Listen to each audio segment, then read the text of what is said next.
Sad paintings aren't just moody colors and dramatic lighting. Some of these masterpieces aren't just visually depressing, they come with enough historical trauma, repressed emotions, and social commentary to make your therapist take notes.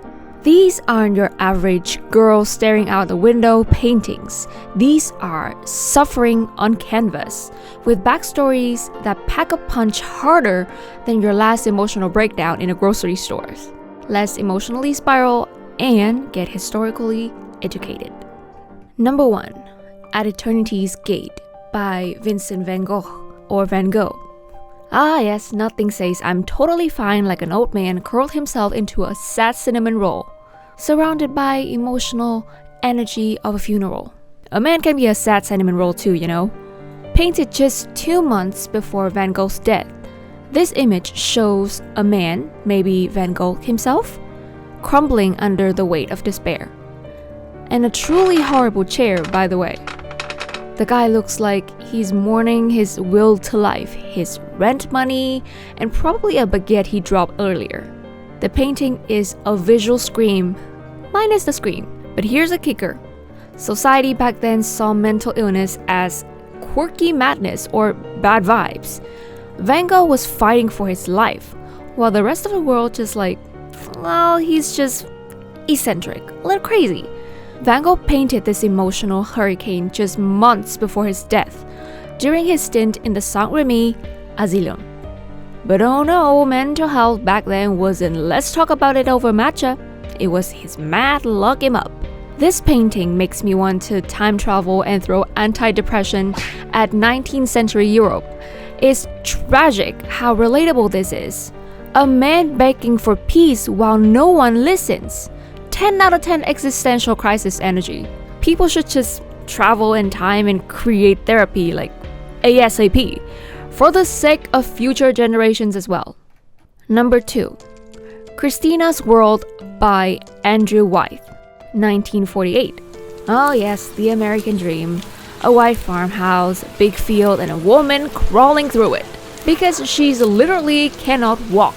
Christina's World is one of those paintings that your aunt probably has in a guest room, thinking, well, this is peaceful and inspiring. But let's peel that aesthetic layer back. Christina Olsen, the woman depicted, had a degenerative muscular disorder and couldn't walk. She refused a wheelchair, though choosing instead to drag herself through life. I mean, talk about grit. Longingly gazing at the house like it's salvation, or maybe just where she left her damn teeth. The soft pink dress is a lie. It screams femininity and ease, but this painting is a whole trauma in the field. Historically, this hits harder when you remember this was post-World War II in America, where disability wasn't exactly a headline issue. Think about returning veterans, polio survivors, women pushed back into domestic roles, all swept under the rug with a fresh coat of white paint. Christina is us, clawing towards something that might not even want us back. And weren't supposed to think it's beautiful. Iconic, isn't it? Number 3. The Old Guitarist by Pablo Picasso, 1903. Picasso's blue period was less about art and more about crawling through an emotional abyss while holding a paintbrush. The Old Guitarist is peak I've had 3 espressos and a breakdown energy. There's a bony old man, blind, broke, possibly hungry, hugging his guitar like it's the only thing that hasn't let him down. This painting is so monochromatic, it makes the winter sky look cheerful. It is blue on so crushing blue. And of course, the guitarist is hunched over in the worst economic position imaginable. Like every freelancer with back problems, like you and I. Contextually, this was painted after Picasso's best friend killed himself. So yeah, emotional landmine alert. But also, this piece shows how society just doesn't care. Blind musical on the street, meh. No social support, no healthcare, no TikTok fame, no camera pointing at you, just paint, art, and that one guitar string that keeps everything snapping. Number 4, Spoliarium by Juan Luna, 1884. Imagine you're in a Grand Roman area. Gladiators are being dragged like overcooked noodles after a battle. Now imagine the real message. Spanish colonialism was the worst and Luna was not having it. This painting looks like a scene from Gladiator, but this was actually Luna channeling every Filipino's generational trauma into one epic canvas. The dying bodies represent the Filipinos people, the crowd, colonizer, who think it's just another day at the blood circus. And the worst part? This wasn't about art. This was a protest. Juan Luna literally said, "Here's your entertainment, Spain. Hope you like what you did to us. It's haunting, it's brutal. It's honestly more honest than most history textbook. 10 out of 10. Would cry in front of this again." Number 5, Automat by Edward Hopper, 1927. Hopper's Automat is basically the 1920s version of I went to a cafe to romanticize my life and end up overthinking my entire existence instead. A lone woman sits at the table in a sterile diner. Outside, just an abyss of black nothingness. Mood. The painting radiates loneliness, so potent you can almost hear the silence. And that single glove she's holding, it's like even she gave up on being fully dressed for her own breakdown. This isn't just a sad girl dinner. It's a quiet jab at modernization. The automats were fast, efficient, and emotionally void. Like, why have a warm social meal when you can cry into a lukewarm coffee under Florence light? Personal take, I've been this girl. We've all been this girl. This is Girl Dinner, Depression Edition. Okay, number 6, The Wounded Deer by Frida Kahlo, 1946. Frida Kahlo, our iconic woman. Frida didn't just paint pain. She was pain. In The Wounded Deer, she's part human, part deer, all done with everyone's nonsense. Multiple arrows pierce her body like life itself just reply all. She's standing in a dead forest, bleeding, but not even flinching. Honestly, it's giving me after a bad text from my ex, but I have work in 10 minutes. This painting isn't subtle. It's about her physical agony from a horrific accident and botched surgeries. Her emotional damage, hi Diego, and the constant existential pain of being a woman with opinions in mid-century Mexico. And yes, dear Frida is still looking fire. Women weren't just hurt. They were expected to suffer silently. But Frida slapped on that canvas and said, "Watch me bleed with eyeliners on." And of course, her eyebrows are on fleek. We can't even do that. Number 7, The Sad Message by Peter Fendy, 1838.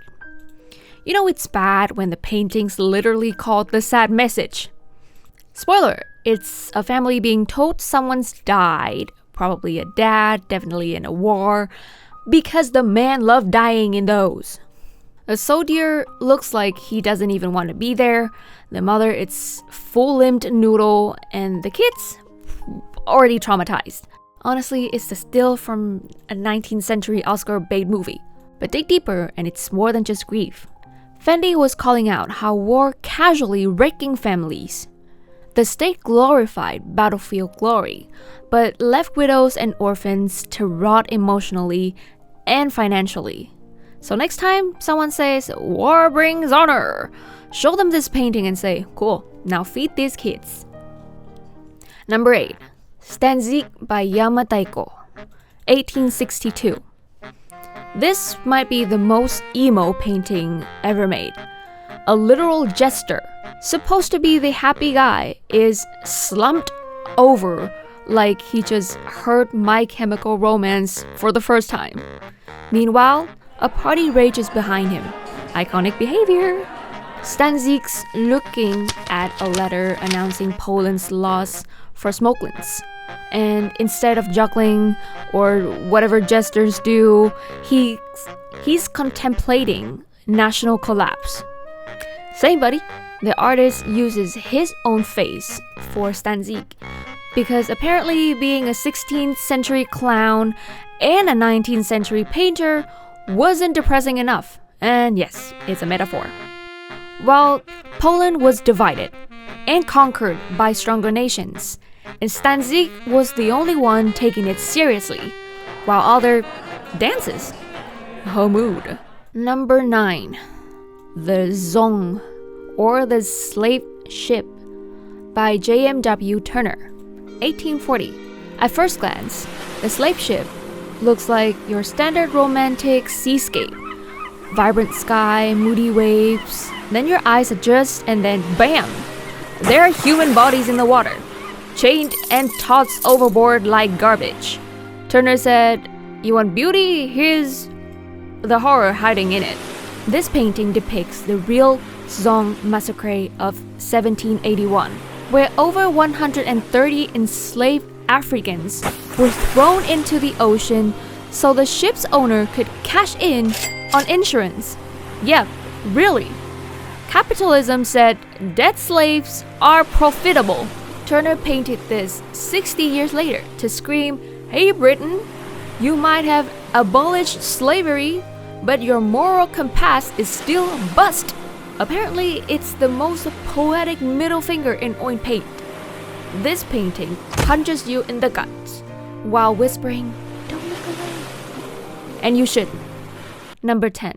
Inconsolable Grief by 𝘠𝘠𝐿𝐴, 1884. Let's end our emotional journey with Inconsolable Grief, which feels like the visual representation of a sob that never ends. A black-clad woman sits in front of two small coffins, because of course, there are two. Her face frozen in anguish. 𝘠𝘠𝐿𝐴 lost 2 children. This was an abstract sadness. This was his pain, immortalized in paint. But he didn't just grieve. He shaded an entire society. Russia at that time had sky-high child mortality, thanks to poverty, disease, and a healthcare system that's practically said, "Thoughts and prayers." This mother isn't just mourning her kids, she's mourning a world that didn't care enough to keep them alive. This painting doesn't ask for your sympathy, it demands you recognize the cost of negligence, and also maybe go call your mom, call your parents, call your grandparents, tell them you love them. However you take it. Art isn't just for aesthetic Pinterest boards and overpriced mugs. It's where rage, grief, resistance, and inconvenient truth were preserved in pigment. These paintings aren't just sad. They're savagely sad, armed with subtext and historical critique, sharper than any caption you'll see on Instagram. And hey, next time someone calls art boring, just show them any of the painting. If they still don't get it, well, maybe splash a little Frida Kahlo realness on them, whatever. Or maybe it's not for them, I don't know. Well, stay unwell in the most emotionally intelligent way possible. Next time, let's talk about disturbing facts about the afterlife that no one tells you. But we'll do. See ya.